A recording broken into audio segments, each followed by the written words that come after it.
Kakalaba ko lang ng Tuesday. O, Friday pa lang ngayon, kabugs na yung ano ko. Puno na isang basket. Tapos yung isa nangangalahati na. Ibababad na natin yung mga puti. Gising na ang gising. Wala umulan. Iwalay na natin yung puti. At ikulor. Kasi magbababad ako ng puti. Napakarami ko na namang labanan. Saan tayo magkilos? Ano ko naman kumain. Ganyan siya. Kung tayo na ako may gagawin. Tsaka siya nagigising. Tsaka siya, maglalagtay nga lang niya. Masyado na itong baby na to. Baka na dali. Sit na doon tayo. Ikaw na doon ate. Dali.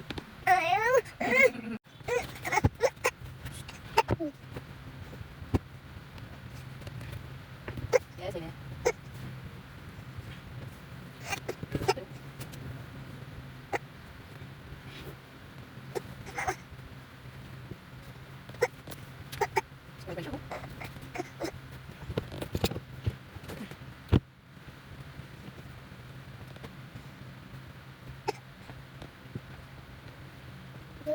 Ayan, naiwalay na natin yung puti. Tingnan nyo kung gaano karami. Tapos ito naman yung decolor.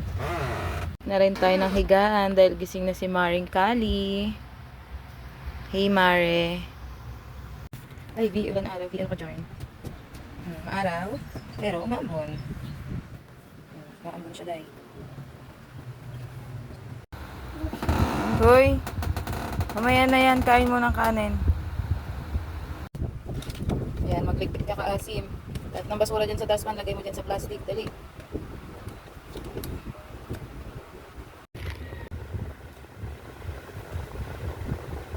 Ayan, umulan na tuluyan.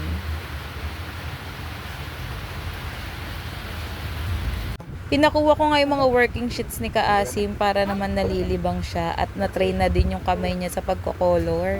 Para naman ready na din siya pagpasok niya sa August 19. August 5 talaga dapat ang pasok nila mga mare, kaso naurong ng August 19 dahil super busy ng mga teacher sa daycare. Galing nga pala kay Maring Rhea mga working sheets na ginagamit ni Maring Kali nyo. At yung color naman ay galing sa ninang isa niya. Corn beef nga pala ang niluto ko ngayong tanghali mga mare. Pagkatapos ko naman magluto, nagsundo na rin ako kay Dudoy at kay Drake. Hindi ko na nga nabidyohan mga mare dahil iniiwan ko yung cellphone kay Kali at kay Chantal para nalilibang sila dun sa taas.